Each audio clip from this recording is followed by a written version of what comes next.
Hey, what's up, everybody? It's your host today, Bobby Del Rio. You're here at Entertainment 411. It's basically the best people in the Canadian film and television industry. Not just film, because we actually have lead singer of Glass Tiger, Alan Frew, coming next month. I'll promote all that at the end, but it's incredible, the lineup of guests that we have. And today is no exception. We've got Vancouver casting director Monika Dalman. Hi. Thanks for having me. It's you're like the Beatles, but in one person with health drinks. It's true. I love health drinks. I'm not even sure, but she does love health drinks. I do. She does a lot of stuff as a casting director. I'm very excited, especially to get into vertical series. Let's start at the beginning, because we definitely have a lot of people who want to figure out, how do they become a Monika Dalman? How did you get started in this industry? Like, what was your entry point? Why casting? How did you do it? It was kind of an accident. I don't really talk to a lot of casting directors that say they did it on purpose. There's one that I know of who did it on purpose. But I think it was sort of it kind of landed on me. I think it found me. My kids are both actors. That's one way I found my way in, but I used to work, like, my background is in nonprofit and in volunteer coordination, HR. I was a ghostwriter, creative jobs. Like we were just talking before we went live about all the different hats that people wear in the film industry. And I guess the first casting I did was, when you work for nonprofits, a lot of times they do in-house casting for their PSAs because they don't profit from them. So I did a bunch of those, but the volunteers would do in-house. And then my kids got into the film industry. They wanted to be actors. That was an accident too.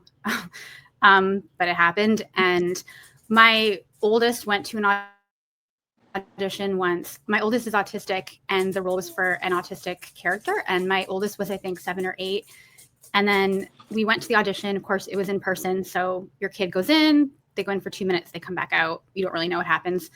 In the car on the way home, they said, "What does it mean to be more autistic?" And I was like, "What do you mean? That's a strange thing to ask." Right. And they were like, and they said, "Oh, the guy just wanted me to be more autistic in the audition." And so I was fuming, right? And I was just like, wow, because now I'm having an awkward conversation that I don't even know where to begin on. Right. I called the agent at the time and I said, "Hey, this happened, and they should not be talking to kids like this. It's weird and it's really inappropriate." And they agreed it was inappropriate, but they said that in Vancouver, there's really only 7 or 8 casting directors. And if they were to say something, it might not only negatively impact my child's career, but also maybe how that casting office treats the rest of their other actors. And I wasn't happy with that.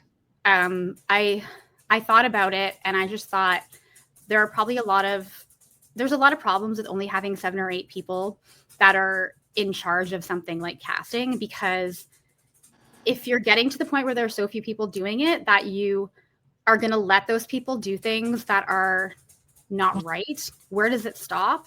And I feel like we see a lot of that in the film industry, right? We see bad things happen, or we see things happen that we know aren't right, but we worry a lot that because there are so few people holding the power, if we say anything or speak out about these things that are happening, that it will negatively impact us. So they get away with it. Right. And so then a few months later, a friend just asked me if I knew any casting directors, and I would always give the same names. And they said, "We already reached out to them. They're busy." It was for a feature film. And I said, "You know what? I could totally do this. I know the union rules. I know how to do HR stuff." And so I started there, and then it just kept happening. It just kept happening. I say casting just kept happening, and it hasn't stopped. Well, I mean, you have a very long, I looked at your IMDb, and I just, it was too many things to look at after a while. It's a lot of things. It's a lot of things. What's really neat is that I feel like I got to start, a lot of people that I work with now who are doing really, really well, we kind of started at the same time. So, we started small together and we grew together. And I don't know, I think there's a lot to be said for just being an honest person in this industry. And it does feel really hard sometimes to have to make choices that might not make you the most money.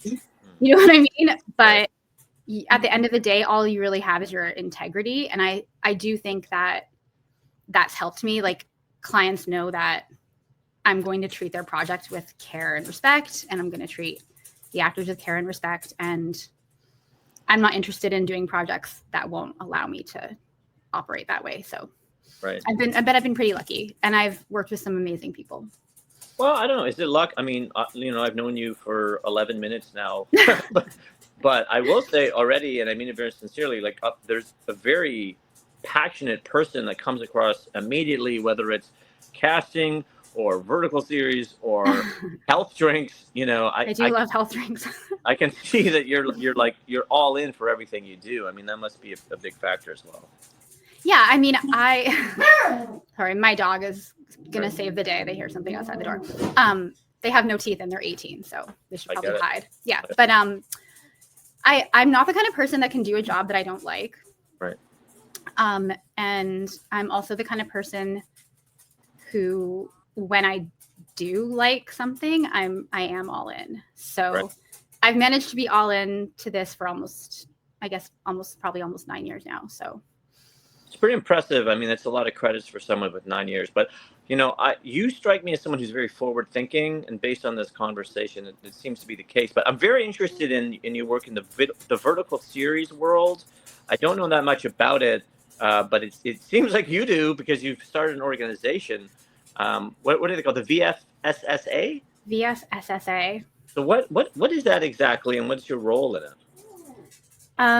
Okay, so should I start by talking about what verticals are, or VFSSA? Okay, let's start talking about a vertical series. If maybe that's a logical. Okay. So vertical series, at the very, very basic essence of the foundation of a vertical series, is they're shot in 9:16. So when you're looking at your phone, you're looking up and down, and that's vertical. But a lot of people will say, how is that any different? There's a little more to it than that when we're talking about the series. Well, of course, for a while, we had broadcast TV. We moved into streaming, and that was a huge thing. This is kind of the next level, because they're pretty much videos and films and shows that you watch in an app. And what's kind of cool about it is they have a lot of data. Like, they know, when people are clicking, when people are leaving. They're shot largely like a movie of the week. Like, at the end of the day, they're really about as long as a feature film. But you're getting the episodes in like 90-second, maybe 2-minute long little episodes. And at the end of every single episode is like a cliffhanger to, bring you in, suck you into the story. And I think I did not know what these were at all. I knew about reels. I thought maybe they were just reels.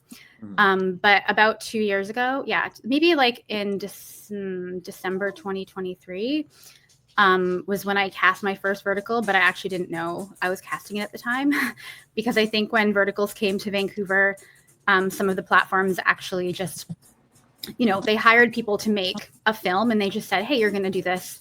Instead of doing it horizontally, you're going to do it vertically. Here's the script. This is what we're looking for in the cast.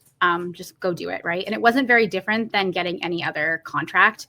And it's pretty common for casting directors to get different types of contracts. So, like, I've done motion capture, I've done voice, done a feature. They'll say, do you want to do this kind of commercial, this, that, or the other thing, whatever. Like, it's casting. You're picking talent.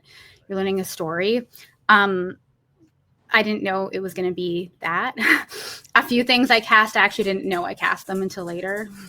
It's an interesting vibe, but they slowly came in and took over. And then in March of 2024, I think was when I first started casting them, when I knew that I was casting verticals. And my first experience casting them when I knew what I was doing was very upsetting, because something didn't feel right.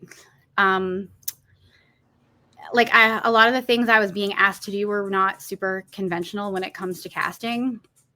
Like, really heavy focus on physical appearance, way more intimacy in a script than I would ever expect out of something that was so low budget. Right.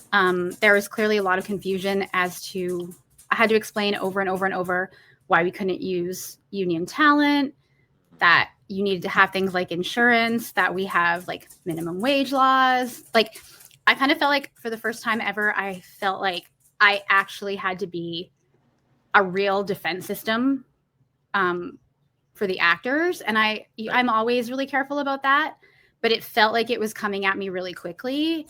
And I felt like I was communicating with people who really, they didn't care or they didn't understand. And I couldn't tell which, but I did know that it got to the point where I worried about everything. And I worried about everyone's, like, the security of people's tapes, the security of their the security of their information in a way that I'd never had to before. And it felt really bad.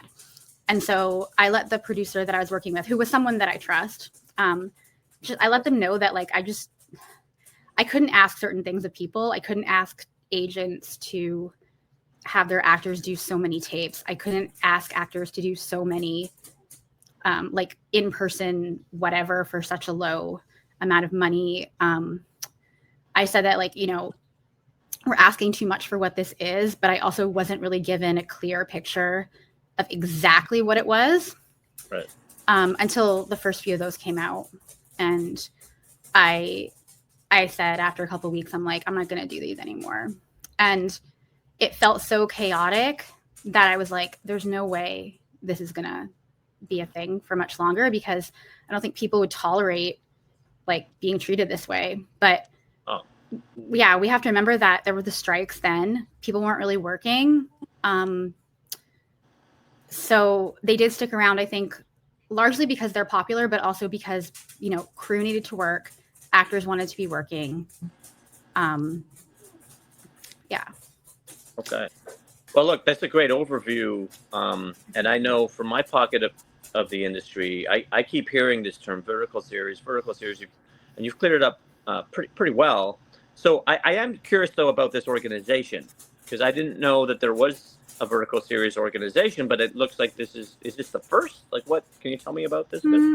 I believe it is the first.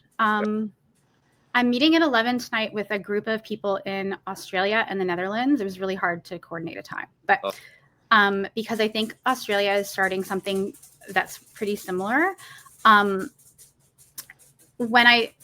After deciding I was never doing these again, I went a few months without doing them again. And then another producer I really trusted approached me and said that they had a slate to do like 5 or something of these. And I said, okay, well, you know, if you want me to do it, I will do it, but I need to set some ground rules, because I have, like, lines I won't cross, because I feel like I have to protect the talent. And I laid it all out, and then they called me and they were like, did I do something? And I was like, no, you didn't do anything. Like, why are you asking that? And they were like, well, I would never do these things, Monika. And I said, no, I didn't give you this list of things because they're things I think you would do. I gave you this list of things because they're things I was asked to do by other producers, and I won't do them. Like, there's no amount of money I would do those things for. So they were like, okay, well, you don't need to worry. I'm not going to ask you to do these things. So we got a breakdown up, and then that is when the calls and emails started to come. It would be people that had worked with my kids or people that I'd worked with before, friends. They were warning me about things that they had experienced, not with this company, but with other companies. And some of the things that they were saying, I was horrified. The bar was not high. I understand when there's new filmmakers, and I understand that, like, not every production is going to run perfectly smoothly, but the things that were happening, it was pretty clear to me they were happening on purpose. And then what really set me over the edge was I had probably an 80 or 85 back and forth thread with one production company where I basically told them how to do their job. Like, I said, you need to get work safe. Like, these are the employment standards. You can't say people, you can't do this with people's data, you can't this, that, or the other thing. I really spelled it out for them.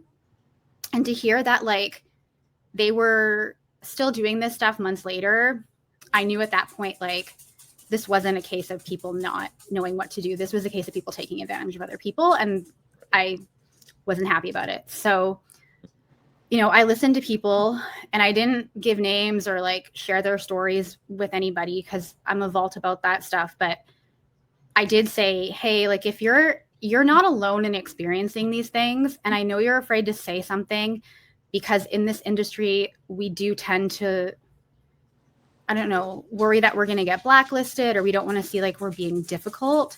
But I said, this isn't you being difficult. This is you being taken advantage of. And I think if you talk to people that you'd worked with and friends and other people that you know, you would find that you're not the only person who has gone through this. And it really, it opened the door to more people reaching out to me. And then one person who did reach out to me was Alicia Reed, who is one of the first people to start the VFSSA. She told me that she had sent me like a voice message on Facebook that she had to delete because it was so dramatic. She felt bad about it. And she's like, did you hear it or see it? I'm like, no, it was in the other box or whatever. And she sent me a really heartfelt email. And I reached out and I was like, you're not alone. You need to talk to people. But the thing is, as hard as some of these things are, it doesn't have to be this way. Right. There's nothing inherently problematic about vertical series or film in general. If you are working with a team that respects you and a team that values human beings, you can make these really, really fun. And a lot of people have had a lot of fun doing them. And it's possible to have fun doing them. And it's making people money. It's keeping people employed. It's giving a lot of opportunities to actors that I think because of the volume of verticals may not have had similar opportunities. So like lead roles, for example, how many movies of the week do they make every year? I don't have a number, but probably they make 10 times as many verticals. And if you're someone who might never really be able to get your foot in the door as a lead, this is an opportunity to maybe get that chance and to showcase that you can handle that type of role, right? Well, especially now, right? I mean, in the industry, it's like work is hard to come by for so many. So any avenue that's emerging, I think, is promising. But okay, so just so I'm clear, so the VFSSA is it like an advocacy organization? It's like a networking organization. Like, what's its function really? Well, so we have a few functions. So first of all, we realize that many protections come from unions.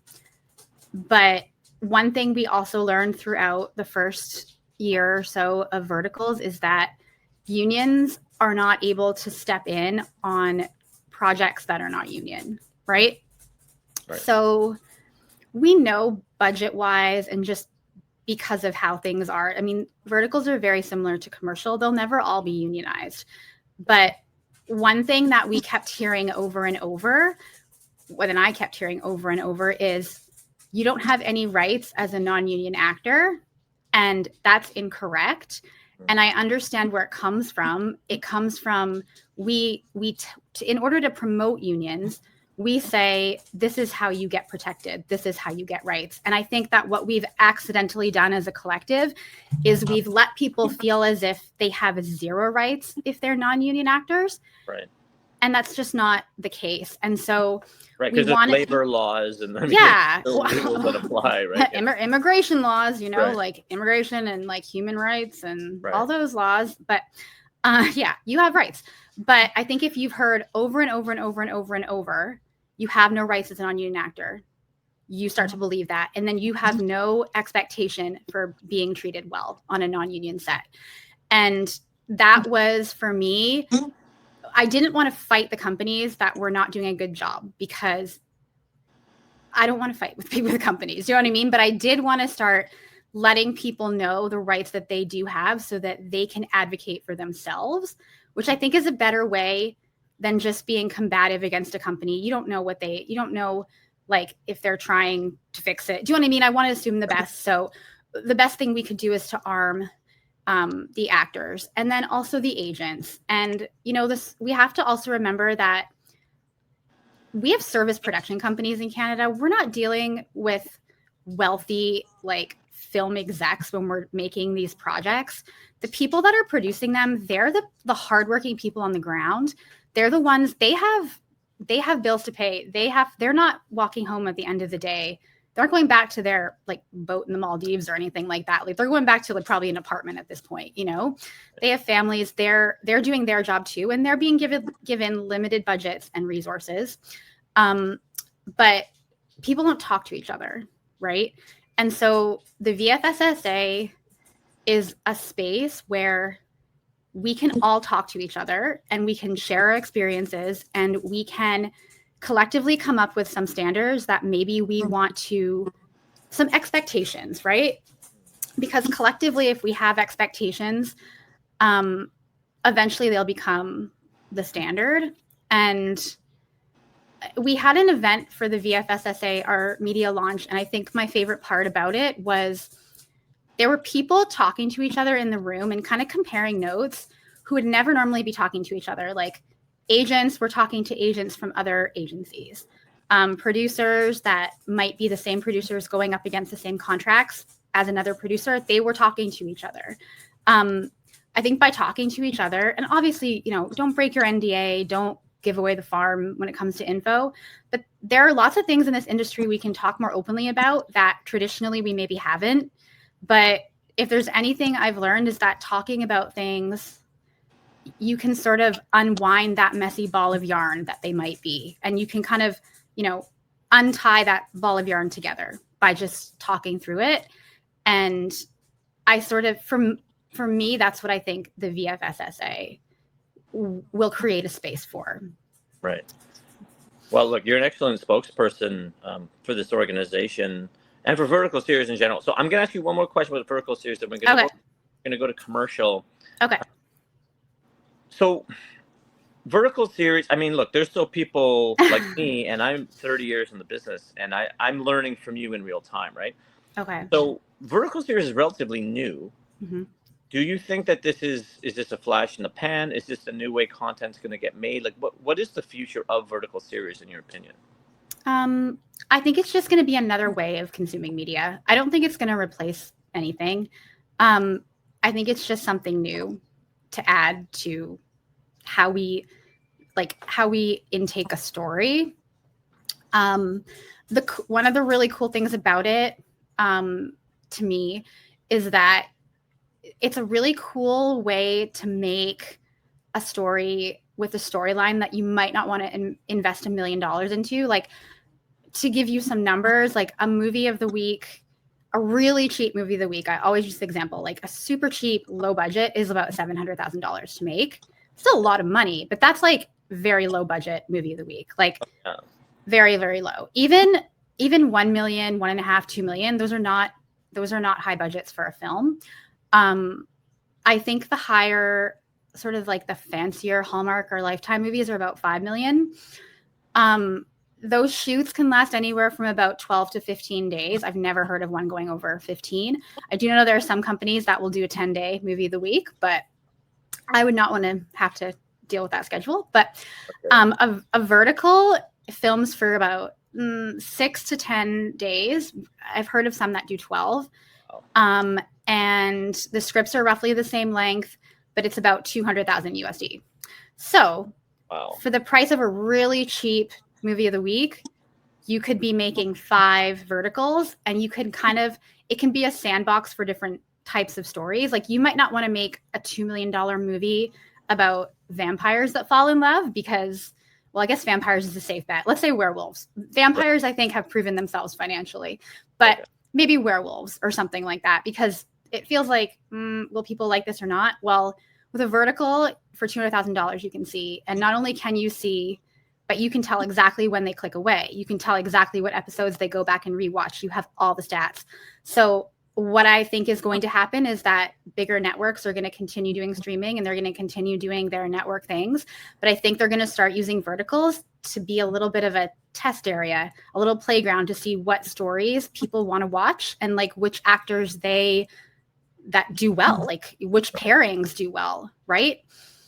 Makes sense. That's where I think it's going. But they're about 90 minutes. Like how many minutes is the average series?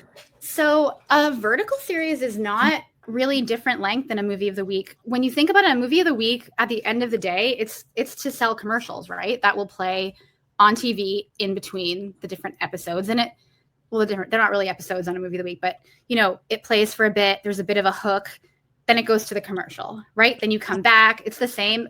Verticals are like that on speed, right? Okay. But at the end of the day, it's pretty much the same length of a project that you're filming and the same length of a script. So got it. So you're kind of making a movie of the week way cheaper, and you're just cutting it up into all these little bits and then tracking all the metrics closely. Yeah, which is pretty smart when you think about it, right? Well, especially to lean into tech. So speaking of leaning into tech, I want to get into AI after the break, but we are very appreciative of our sponsors here in Entertainment 411. So we're enjoying our conversation with Monika Dalman, but now we're going to enjoy a word from our sponsors.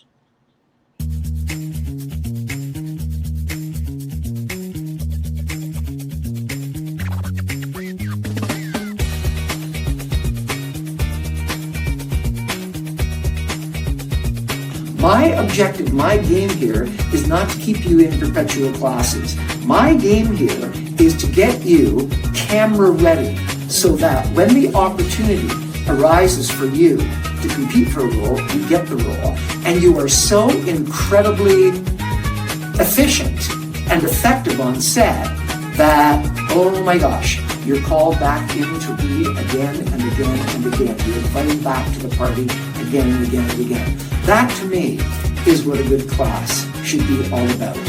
Getting you to the point where you don't need a class. And if I play my cards right, and if you guys do your job right, hopefully it won't be long before that's the case.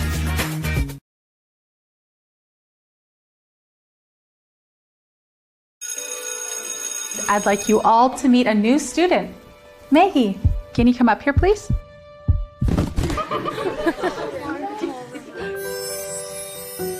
How can you move us across the country? What's wrong with this house? There's a toilet in the kitchen. Maggie, what's under your hands? Those are the sparkles from the water music. Have you heard of something called synesthesia? I don't think it's normal. Everyone's got something. You can see and hear and feel colors. That really is cool. What do you think you're really seeing? This is one righteous toilet. I think I might be seeing what they're feeling on the inside.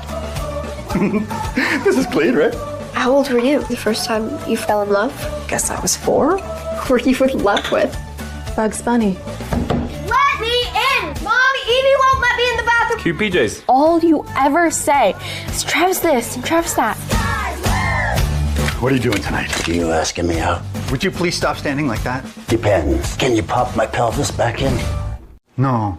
These are the colors of our life. If you want my advice, don't be in a hurry to grow up. It's overrated. These are the colors of our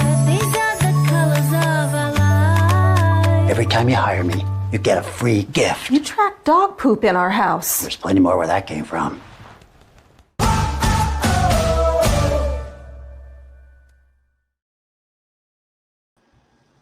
Yay! Commercials! Anyway, look, we really appreciate our sponsors here, and for everyone who's watching at home, thank you so much here from Entertainment 411. Now, we have 30 more minutes with Monika Dalman, and then we're going to get you out of here because I think you've got meetings with Australia and New Zealand and the president, and who can keep track. But let's talk a little bit about tech, because obviously you're very tech forward, it sounds like. Especially with vertical series, and you're very knowledgeable about the details. So the question on everybody's mind right now is AI. And I ask everyone this because it's definitely, I think, a bit of an existential moment for our industry. What do you think of the role of AI? Well, I don't know. I mean, I don't think actors have to worry. I don't think film and TV actors have to worry that much.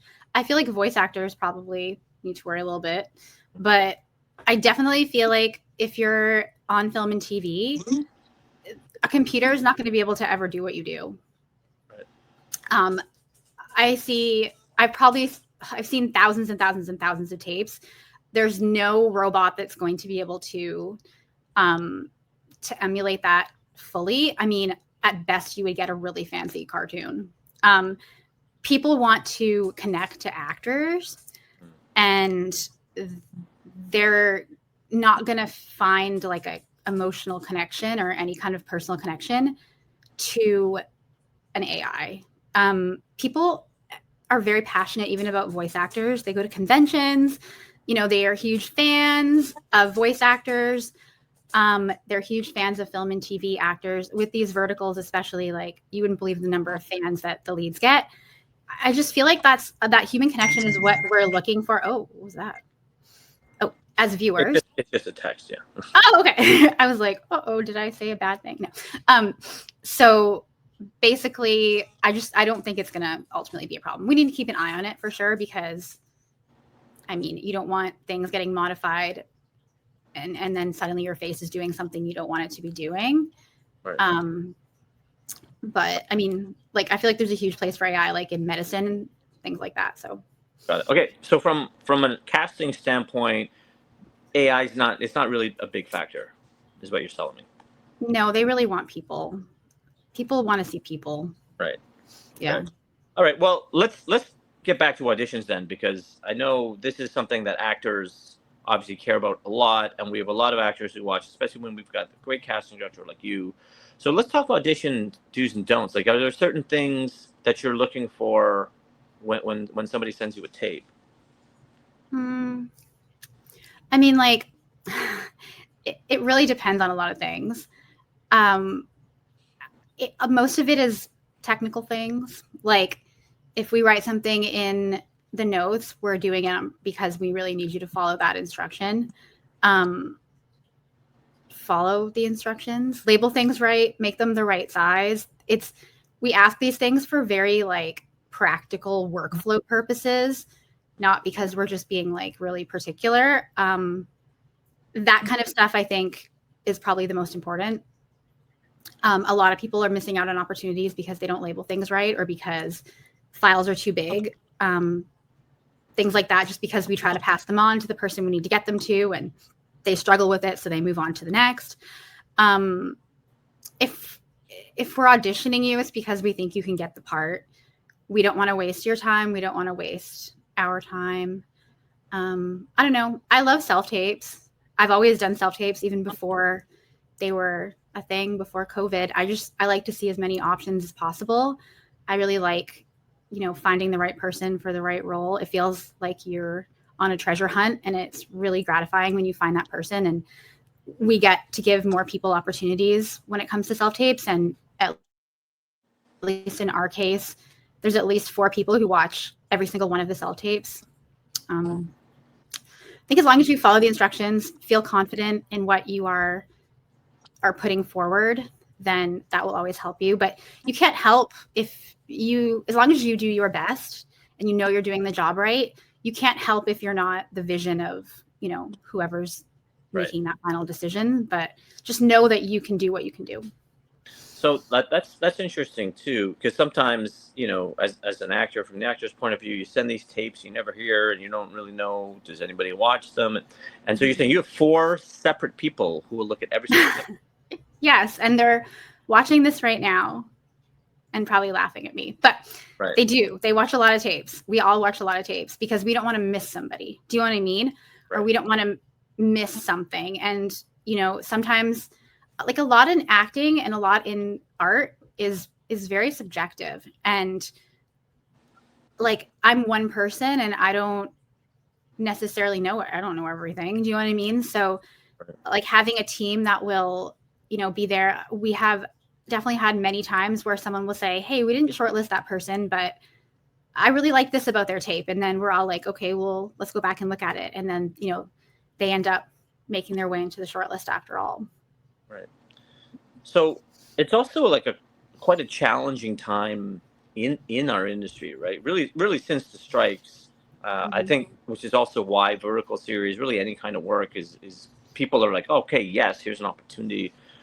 People, I mean, I don't know about in your world, but I know a lot of actors who are pretty despondent. Like, people are a bit bummed out right now. Yeah. What would you tell them? Like, is this like a temporary blip on the radar? Or is this the new normal? Like what do you think? Well, I mean, in like 9 years I've been doing this, it's just felt like one dramatic thing after another. Right. Like, so I don't know if it's always been this way, but it kind of feels like it's always something new. I think that if you're an actor, you have to really want to be an actor to do that work. I have 2 kids who are actors. I have one who's happy to do it, happy to not do it. I have the other one who, he's never doing anything else. But you can't just have acting. You cannot just have acting. And the reason why you can't just have acting is because acting doesn't make sense. Like in other roles, I shouldn't use the word roles because it sounds like I'm talking about acting, but in other jobs, right. If you, like, let's say you're studying to be a doctor, you go to medical school, you do tests, you do really well on them, you go into a job interview, and to a certain degree, of course, they're going to judge you based on your skin color or your gender, things like that you can't control too. But I mean, you can know if you've done really well in medical school, if your grades have been good, if you did great at your residency.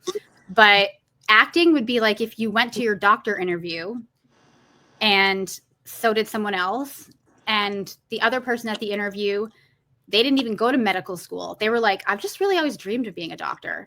Right. Then they got the job, and then you got the call that clinic needed a janitor, and they were wondering if you wanted to do it. That's acting in a nutshell. Right. It doesn't make sense. You're not always going to get the role because you've worked the hardest. You're not going to get the role because you're the best actor. They're going to pick somebody based on some subjective factor that you have no control over. And if you're an actor, you're going to get in your head about it. You're going to think that every time you book, you did a great job. Sometimes you book and you didn't even do a good job. We've booked people that were awful, but we were like, yeah, this is a bully or something role. And like, this person is a bully, like, get them in there. They can get the job done. But you need something in your life where it's more objective. So like, my son does running because, you know what, if you train to run, you go faster. You are in a race, and even if you don't win it, you at least know if you have made your best time. You need something in your life that gives you a normal positive feedback loop. Acting is not that. Acting is chaos. It's nonsense and chaos. And the people who are the best actors, I can tell that they are not choosing to be actors.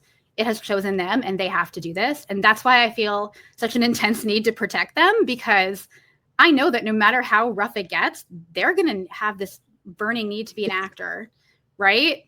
And it's hard. Like, the number of people who reached out to me between January and March, because union dues were, they were due at the end of March. And these are people in huge shows, people who've acted for like 30 years, very successful people, were like, hey, do you think if I quit the union, I could be a lead on some of those verticals? And I would just be like pulling my hair out. I'm like, don't leave the union.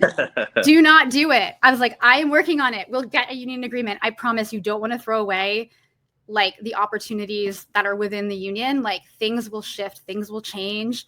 There really are waves. But you do have to have some other thing in your life that gives you meaning. And you have to know that like your value as a person is not correlated to your booking rate.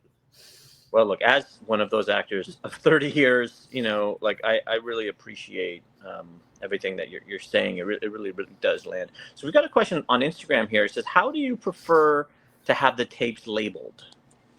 So we usually will put it in the notes, but if your name is on the tape and the name of the role is on the tape, that's usually going to help us. We sometimes have to download them in bulk, or we have to download them, period. Or sometimes when we send them, they have to download them. And if the file gets lost and it's just like 1, 2, 3, 4, 5, 6, 7.img or whatever, it's like they're never finding it. Like, they don't know you, right? And they have a million, like, on on my computer, my God, I mean, I have so many weird files. Like if, I don't know, it looks like I'm just a stalker of people, but it's really just I'm a casting director. It's like videos of people, so many of them. And if we're looking for a video, like we need to be able to find your name. But every casting director is going to put instructions in the EcoCast request. And if you don't know how to label it, ask your agent. But I'll tell you right now, it is never going to be a bunch of random numbers, .mp4 or .img or whatever. That is not how you label them. Also, if you're at home there, if you have any questions, remember you can always post your questions in the chat on Facebook, Instagram, or YouTube. I'm just doing a lot of housekeeping here, Monika. Yeah. Also, look, I really appreciate your point of view. You're very honest, and I'm really excited to hear how you answer this. And take as much time as you want because it's a big one. But I think I loved how you answered the acting question. So now I'm going to ask a similar question, but for the Canadian industry, like for the Canadian entertainment industry, and you're now a veteran of that industry. What changes would you like to see? Like how can we make this better for everyone? I can feel my casting associates cringing, wanting me to not say anything too horrifying. Right. One thing that I will say is that I'm a dual citizen, okay? So whatever I say, you can't be mad. Right. I've now spent exactly the same amount of time living in the United States as I have in Canada. Okay. Dual citizen, full on. Okay. You're like right in the middle. I'm totally allowed to say everything I'm about to say. Okay.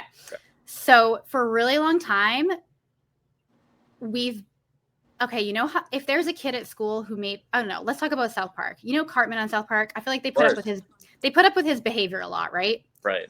I feel like some countries have been acting a little bit like Cartman on South Park. And I feel like we've accommodated that. And we've said, this is how our friend is. We're just going to accept this behavior. Right. But what happens when you let someone do that for too long is they start to get away with a lot of things and after a while you get kind of tired of it. And I see movies and films, and I guess those are the same thing, but TV shows, whatever, that I know are filmed here. And I know the people who made them. And when they are airing, they're American, they're called American, do you know what I'm saying? They're being called American shows. Now, sure, their writers could be from America, their execs could be from America, but we're making them here.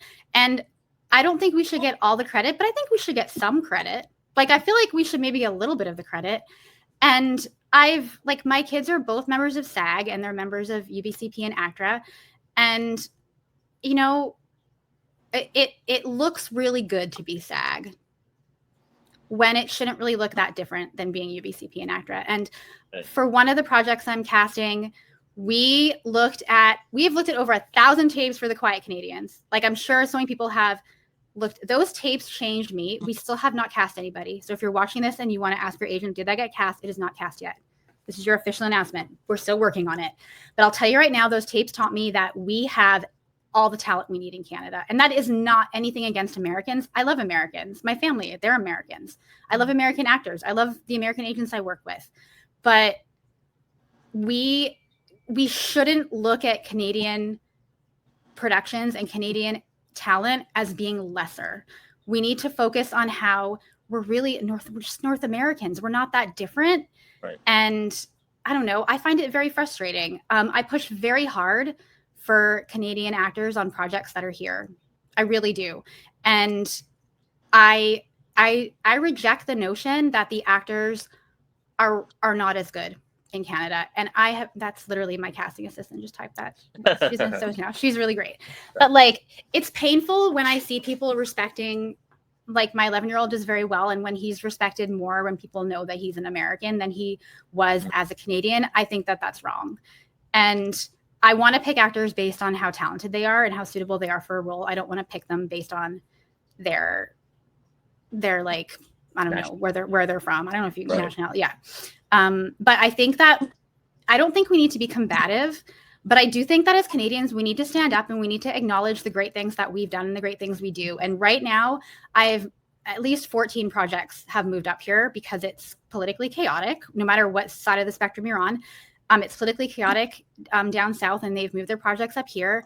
And I think we need to be proud that we are able to make those projects. And we need to just acknowledge the fact that we are real filmmakers up here. Right. And we're not really doing things much differently than they're doing in the US. We've filmed down there for 4 months in LA, loved everybody, love LA, hate driving there, but it wasn't that different, you know?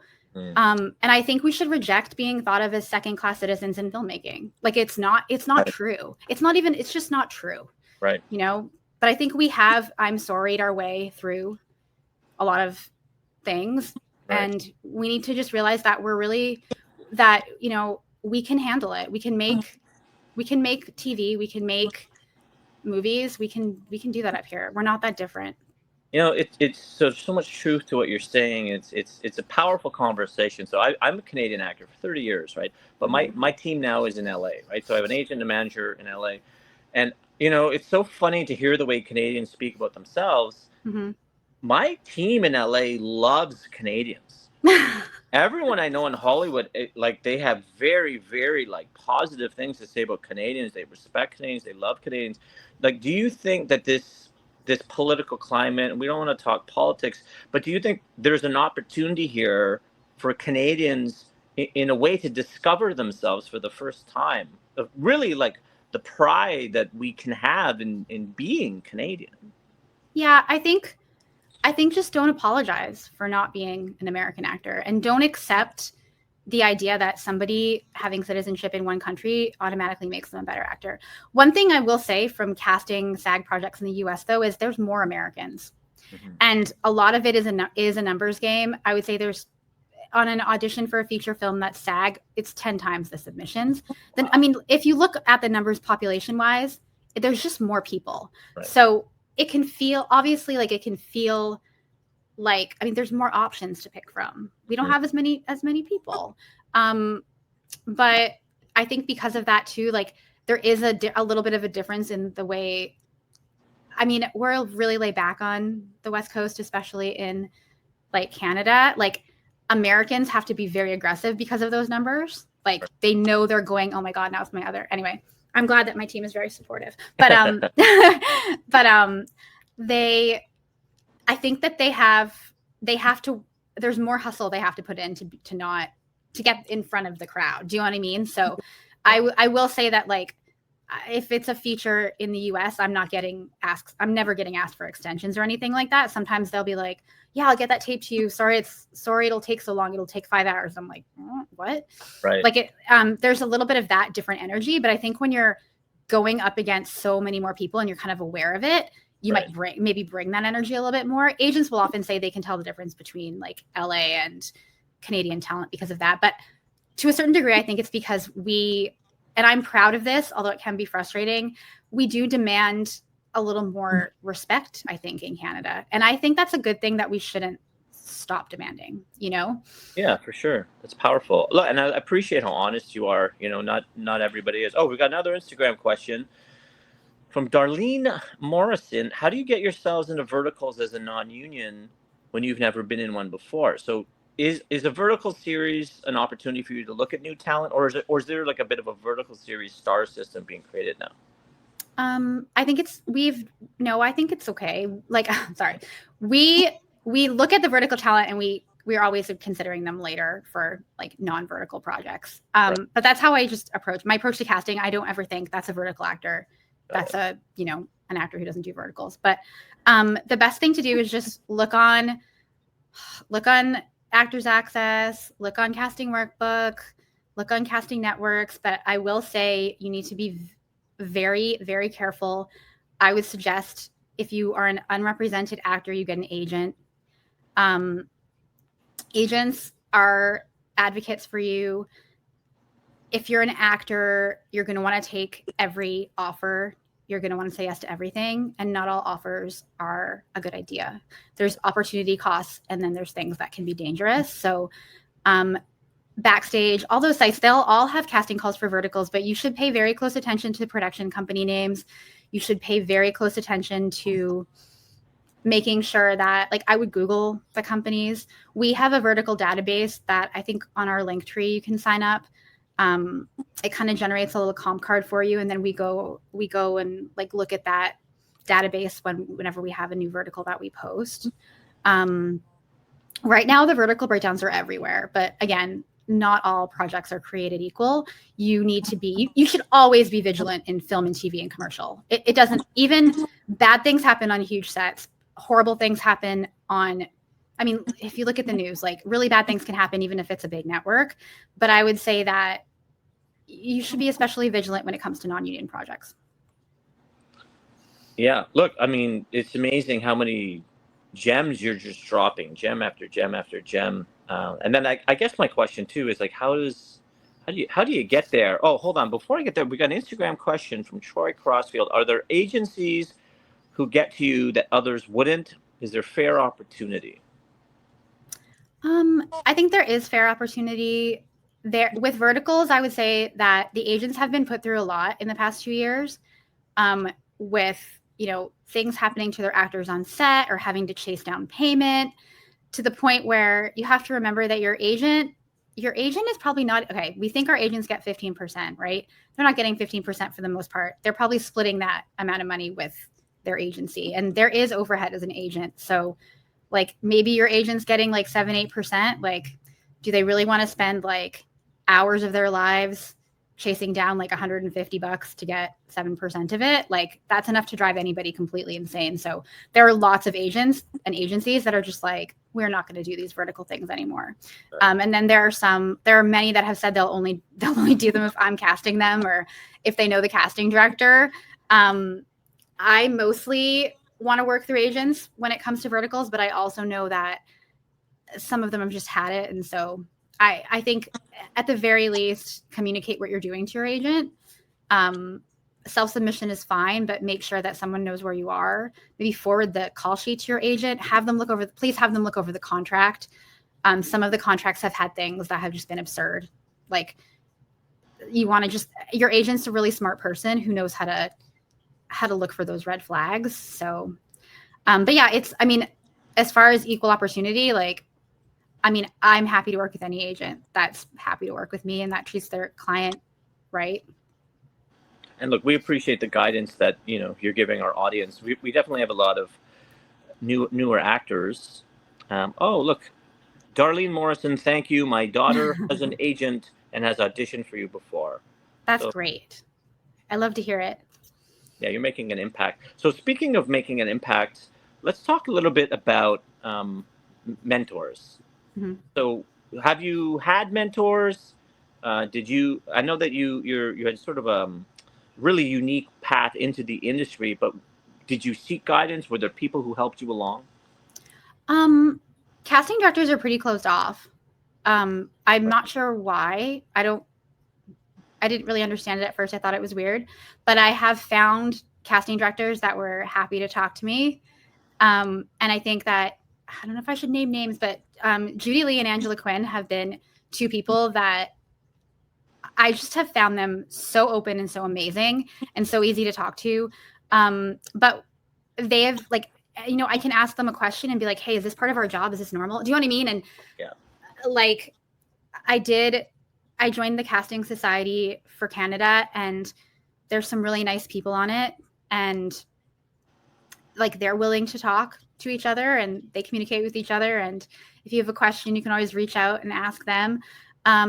But most of this stuff I had to figure it out myself.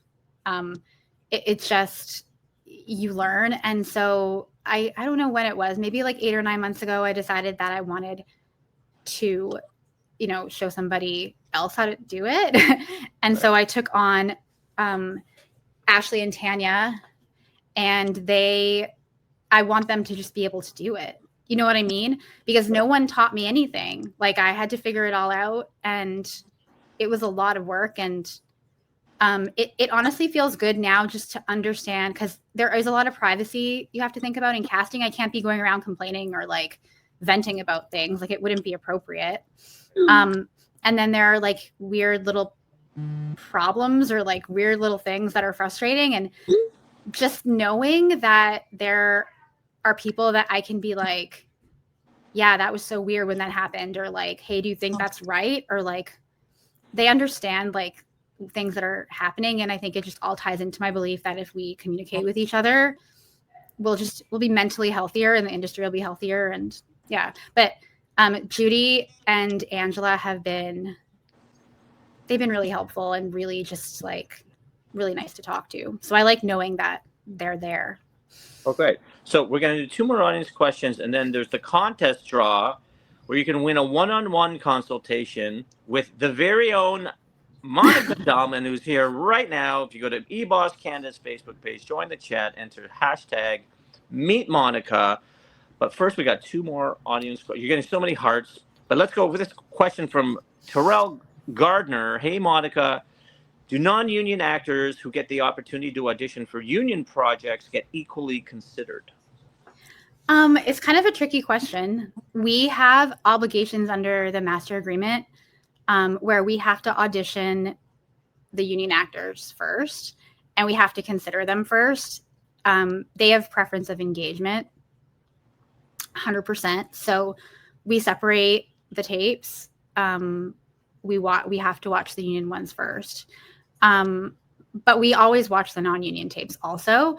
And at the end of the day, if there really isn't anyone that's a union member that, was just perfect for that role, then we're able to get permits for people.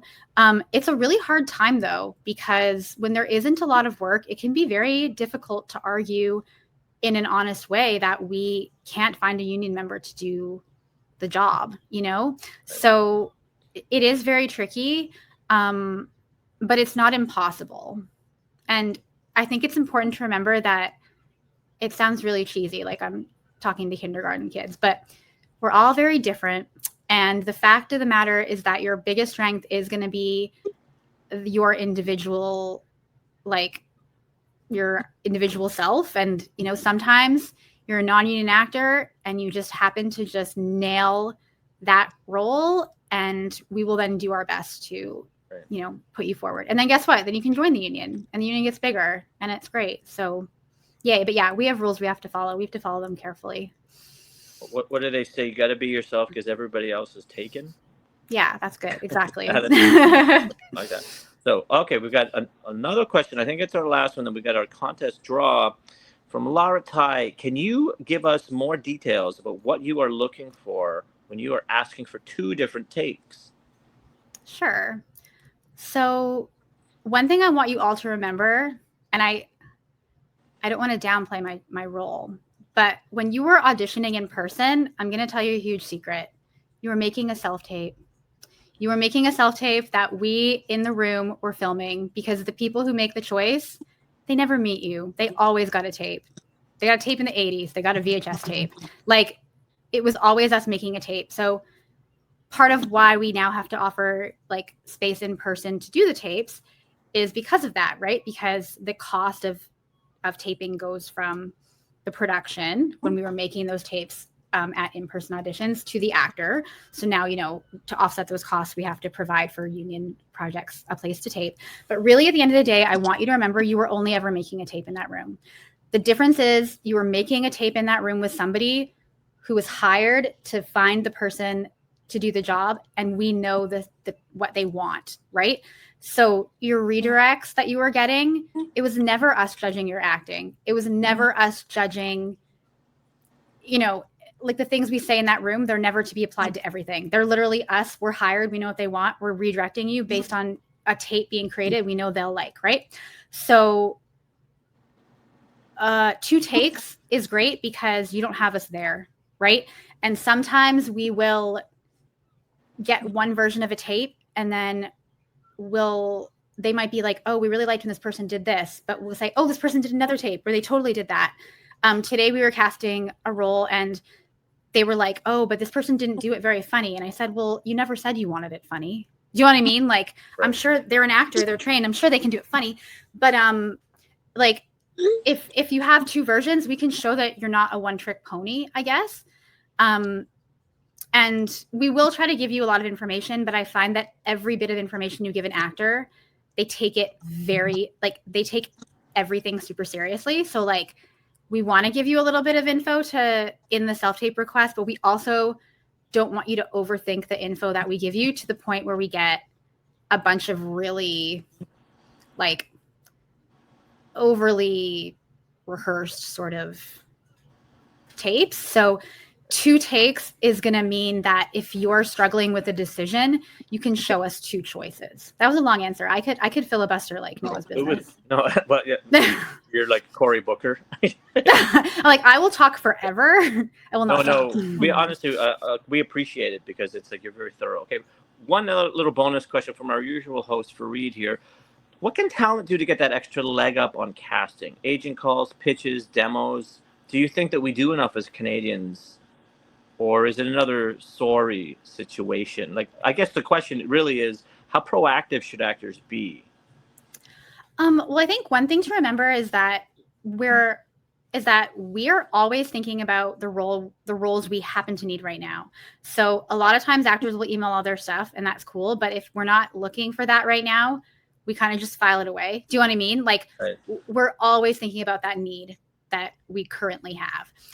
If you have, you have to have materials for when the opportunity arises and we're looking for you, because I might love you. I might meet you at my kids' ballet school, or I might, meet you at a workshop.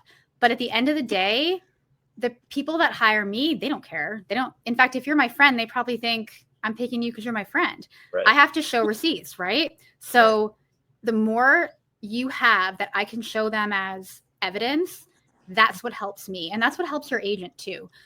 So go and do indies, do acting classes, get to know people, get footage of yourself acting. That is the kind of stuff that I am then able to put forward to better get you the job, because while they trust my opinion to a certain degree, they're dealing with so much money, they need assurances. And so anything you can provide us that is an assurance, that helps us, because we have to just pass that on to somebody who ultimately has to say yay or nay. Look, I love how thorough you are. I mean that very sincerely. It's very clear, like, what you mean. You're an excellent communicator. So I think there's a draw. So I don't know if are we announcing that, or I don't know. Chris, please send me. I'm waiting for a message to come my way. And if not, then I guess I'll just say thank you so much, Monika Dalman. How can we follow you? Are there? Oh, hold on one second. It looks like they're gonna do it. It looks like here we go. There's an electronic bingo game happening, and the winner is